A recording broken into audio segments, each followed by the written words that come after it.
तो आपका Praveen ICS academy के यूट्यूब चैनल में आपका स्वागत है, जो समय समय पर आपको भारतीय इतिहास संदर्भ में जानकारी प्रदान कर रही है। और ऐसा आप सभी को मैं धन्यवाद कहना चाहूंगा कि आपके सहयोग से 100 सब्सक्राइबर से आगे की ओर मेरा विकास की ओर मैं बढ़ रहा हूँ। इसमें आप सबका सहयोग बना रहना चाहिए। भविष्यकालीन कई सारी जो हमारी परीक्षाएं हैं, जैसे रेलवे परीक्षाएं, छत्तीसगढ़ पीएससी की परीक्षाएं, इन सब पर वीडियो जारी करेंगे। अभी मुख्य उद्देश्यतः हमारे भारतीय इतिहास के प्राचीन इतिहास में जो आज के विषय है वह है विदेशी यात्रियों का आक्रमण। प्राचीन भारतीय इतिहास में विदेशी यात्रियों का आक्रमण या विदेशियों का आक्रमण या भारत में आक्रमण का संदर्भ। इन आक्रमण में हम जो पहले पढ़ेंगे वो पढ़ेंगे किसका बारे? ईरानी। अगर मैं बात करूं ईरानी का, तो ईरानी आक्रमण पहला कौन था? तो ये था कौन? कुरुश। कौन था पहला आक्रमणकारी? कुरुश। कुरुश के बाद इसका जो सबसे शक्तिशाली पराक्रमी जिसका नाम बहुत सर्वव्यापी है वो है दरायु। क्या नाम था? दरायु। ये दरायु वही शासक है जिसने डायरेक्ट अपने जनता से संवाद करने के लिए शिलालेखों के माध्यम से, अभिलेखों के माध्यम से संवाद किया। इन्हीं का रूप लेकर अशोक ने इसे सीखकर क्या किया? अपने सत्ता के जनता के साथ अभिलेखों में लघु शिलालेख, बृहद शिलालेख जो हम लोग अशोक के पढ़ते हैं वो कहाँ से आया? तो ईरानी शासकों। इन ईरानी शासकों को भारत में आने पर इनका लाभ मिला। इन्होंने क्या का सिक्के चलाए? सिग लोई के सिक्के चलाए, जिसको हम पढ़े थे। तो सिगलोई के सिक्के किसने चलाए? तो किसने चलाए? ईरानी। और सिगलोई के सिक्के चलाने के बाद भारत में पहली बार मुद्रा प्रथा का प्रचलन या मुद्रा विनिमय का प्रचलन किससे सीखा हमने? तो ईरानी से। क्या अर्थात मुद्रा प्रचलन किनका आया? तो किनका आया? किसने लाया? ईरानी। किसने लाया? तो इसका उल्लेख हमने ईरानी लाता है। और मुद्रा प्रचलन किस प्रकार के सिक्के चलाए? अब सिगलोई के सिक्के पश्चात पहला शासक कौन? कुरुश के बाद कौन आया? दरायु ने कैसे सिक्के चलाए? और मुद्रा प्रचलन किसने लाया? तो ईरानी। तो समझ गए, ये था ईरानी। अब ईरानी के बाद आक्रमणकारी आएगा अगला वंश, जो कौन होगा? इस वंश में होगा। कौन होगा बता मेरे को? यूनानी। क्या होंगे? यूनानी। अगर यूनानी में किसी प्रमुख को जानता हूँ, उनका नाम है, तो वो कौन है? सिकंदर। अब ये सिकंदर की कहानी इस प्रकार से है कि सिकंदर संपूर्ण भारत को नहीं, अपनी संपूर्ण विश्व को जीतने का स्वप्न धारण करता है। मैसिडोनिया के राजा फिलिप द्वितीय का पुत्र है। कौन? सिकंदर। फिलिप द्वितीय। इसके जो गुरु का नाम क्या था? मोस्ट इम्पोर्टेंट प्रश्न है। गुरु कौन से इसके? अरस्तु। तो गुरु कौन? अरस्तु। शिष्य कौन? सिकंदर। पिताजी कौन? और ये कहता है कि मैं विश्व विजयी बनूंगा, और विश्व विजयी बनूंगा बोल के सपना धारण करता है। और कई प्रांतों को जीते जीते जीते भारत पर भी आक्रमण करता है। और इसके भारत पर आक्रमण की कहानी बहुत ही दिलचस्प है। किस प्रकार से यही समझते हैं। तो सबसे पहले भारत का आधारभूत मैप उस समय का बनाते हैं। भारत का आधारभूत संपूर्ण अगर मैं बात करूं इस स्थल की, तो यह स्थल है गंधार। अगर मैं जब भी गंधार महाजनपद की बात करूं तो राजधानी, यानी तो राजधानी क्या है? तक्षशिला। तो गंधार की राजधानी क्या है? तक्षशिला। अगर मैं बात करूं दक्षिण भारत में एकमात्र महाजनपद जो कौन सी महाजनपद थी? अस्मक महाजनपद। कौन सी महाजनपद? अस्मक। जो कौन सी नदी तट पे थी? गोदावरी नदी के तट पर, जिसकी राजधानी क्या है? तो कोतन या फिर कोतरी। अगर मैं बात करूं ये गंधार महाजनपद, और गंधार महाजनपद की राजधानी क्या है? तक्षशिला। जब यह जो संपूर्ण क्षेत्र जो पाकिस्तान के अंतर्गत आता है, यह जो भारत और अफगानिस्तान का सीमा है, जो पूर्व में इस प्रकार से बना हुआ था, ये अफगानिस्तान है, ये क्या है?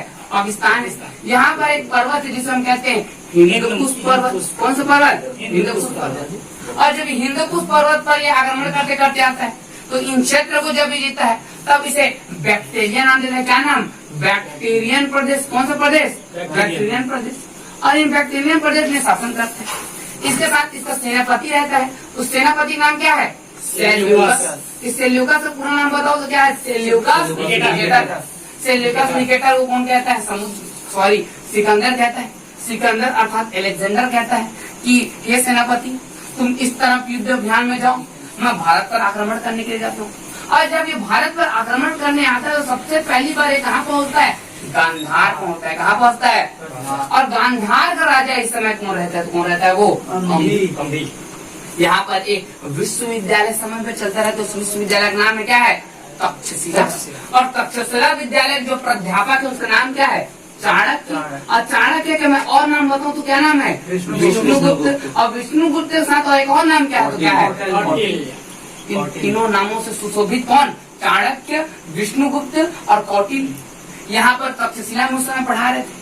और यहाँ पर संपूर्ण भारत में कोई महत्वपूर्ण राजवंश के रूप में सत्ता में बैठा था, तो कौन सा वंश था? नंदवंश।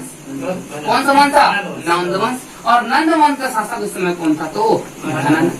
तो भारत में किसने? भारत में कौन सा वंश था? और नंदवंश का शासक कौन?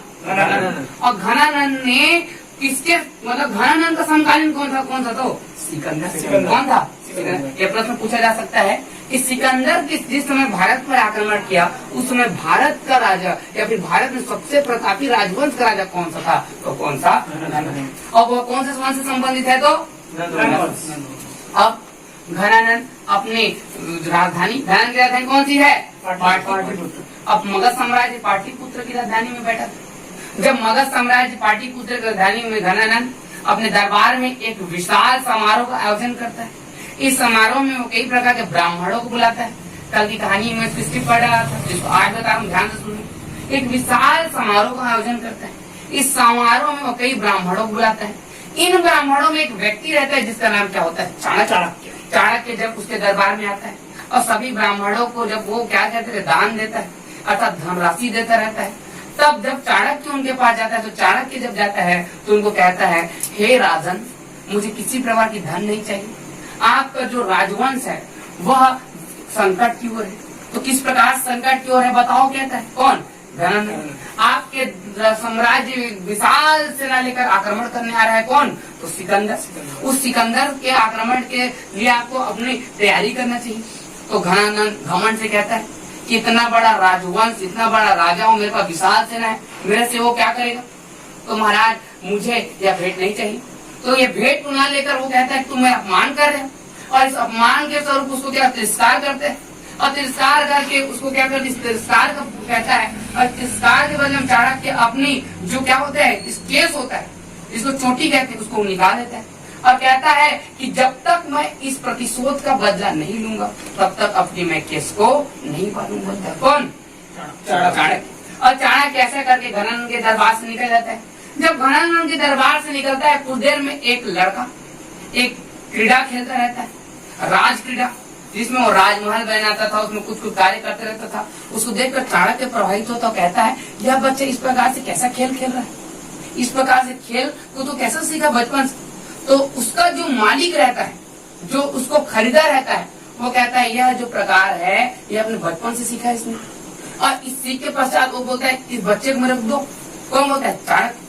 तो चाणक्य इस बच्चा खरीद लेता है, वही बच्चा आगे जाकर क्या बनता है? तो चंद्रगुप्त मौर्य। और चंद्रगुप्त मौर्य बाद में कौन से वंश की स्थापना करता है? मौर्य। अब यहाँ पर हम पहुंचे किसके पास? गांधार। गांधार का राजा कौन? अम्बी। अम्बी सिकंदर के सेना को देखकर भयभीत हो जाता है और वो क्या कर देता है? अपना आत्मसमर्पण। और आत्मसमर्पण करने के बाद बोलता है कि हे राजा सिकंदर, मैं आपके साथ भारत को जीतने में आपकी मदद करूंगा।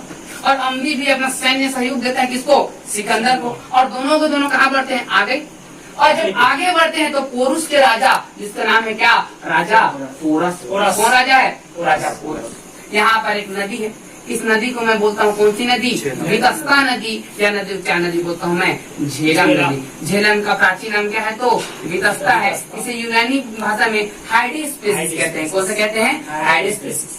यहाँ पर राजा पोरस और सिकंदर का क्या हो जाएगा? युद्ध हो जाएगा। और यह युद्ध बड़ा ही रोमांचक होता है। प्रारंभ के मध्य रात्रि के बीच में जब युद्ध चालू होता है, प्रारंभ के कुछ घंटे तक पहले तो कौन जीता रहता है? पोरस जीता रहता है। परंतु झेलम नदी का जल स्तर बढ़ जाने के कारण पोरस अपने रथ से या हाथी से क्या हो जाता है? नीचे उतर जाता है, जिससे समस्त सैनिकों के बीच में क्या भ्रम हो जाता है कि हमारा राजा क्या हो गया? मृत्यु हो, मतलब हम लोग क्या हो गए? हार गए। फिर सिकंदर जाता है किसके पास? पोरस के पास। अब पोरस को मारता नहीं, उसे क्या कर लेता है? मित्रता। मतलब कि भारत का पहला ऐसा कौन सा राजा है जिससे सिकंदर ने मित्रता की? तो राजा पोरस। क्योंकि उसका सैन्य संगठन इस प्रकार से उसने व्यवस्थित किया था कि वह उससे क्या हो, पहले में हार रहा था। अब वो आगे बढ़ते बढ़ते बढ़ते बढ़ते यमुना नदी तट पर, कौन सी नदी तट पर? यमुना अर्थात कौन सी नदी बताओ? यमुना अर्थात कौन सा था? दिल्ली। और यमुना नदी के आगे मैं बढ़ूं तो एक और नदी पड़ता है जो व्यास नदी। कौन सी नदी? और व्यास नदी के तट पर जब खड़ा होता है कौन? सिकंदर। और इधर कौन है? घनानंद। तो व्यास नदी के तट पर जब इधर सिकंदर, इधर कौन है? घनानंद। यहाँ पर उनके सभी सैनिक क्या होते हैं? बैठ जाते हैं, कहते हैं सिकंदर भैया अब हम आगे नहीं बढ़ेंगे। क्यों हम आगे नहीं बढ़ेंगे? हम बहुत थक चुके हैं। आप हमें 329 ईस्वी से ईसा पूर्व से चलाते चलाते आप भारत आक्रमण कब किए इसने? 326 ईसा पूर्व में। और 326 तक आप हमें युद्ध करवाए जा रहे हो, हम युद्ध नहीं लड़ सकते बोलते हैं। कौन? इसके सैनिक। और यहाँ से वापस होने पर कई लोग कहते हैं, वो इतिहास हमारे इतिहासकार कहते हैं कि सिकंदर मगध घनानंद के सेना को देखकर भयभीत हो गया और इसके कारण वो क्या आगे बढ़े। और 323 जब जन्म से वापस जा रहा तो 323 ईसा पूर्व में सिकंदर की क्या हो जाती है? बेबीलोन रूसी क्या हो जाती है? बीमार के कारण मृत्यु हो जाती है। सिकंदर के बाद अगला आक्रमण आएगा जो आएगा सेल्यूकस, जो उधर गया था वो सेल्यूकस आक्रमण करने आ जाए, जिसको हम क्या पढ़ेंगे? बैक्ट्रियन आक्रमण पढ़ेंगे। और यह आक्रमण क्या करेंगे? जब आक्रमण करेंगे तो इस समय चंद्रगुप्त मौर्य और हिंदकुश दोनों की संधि होगा, जिसमें सेल्यूकस अपनी पुत्री के विवाह हेलेना किसके साथ करेगा? चंद्रगुप्त मौर्य। और चंद्रगुप्त मौर्य के दरबार में सेल्यूकस किसको भेजेगा? और मेरे सनीज की रचना का नाम क्या है? तो इंडिया। तो आज ये कहानी पूरा समझे। इस प्रकार से हम कई आक्रमणों को पढ़ते रहेंगे, समय समय पर इसके बारे में अपडेट किया जाएगा। तो ये जो छोटे छोटे जो चीजों को मैं छोड़ा तो क्लियर हो गया कल की चीजों में। चलो ये बताओ, तो सिकंदर जिसने भारत पे आक्रमण करा कौन सा वंश था? नंद वंश का शासक कौन था? क्या सिकंदर ने घनानंद को पराजित किया? तो कहाँ से क्या हो गया वो? सिकंदर की मृत्यु कब हुई? 323 ईसा पूर्व में। कहाँ हुई ये भी पूछेगा तो बेबीलोन। सिकंदर ने भारत में पहली बार आक्रमण कब किया? तो 326 ईसा। ये मोस्ट इम्पोर्टेंट। तो बाकी सबको समझ आ गया सभी। इस प्रकार से आपको हम समय समय पर वीडियो प्रदान करते रहेंगे, प्रोवाइड करते रहेंगे। आप सभी हमारे YouTube चैनल में जुड़े रहिए, शेयर कीजिए, लाइक कीजिए, सब्सक्राइब कीजिए। धन्यवाद।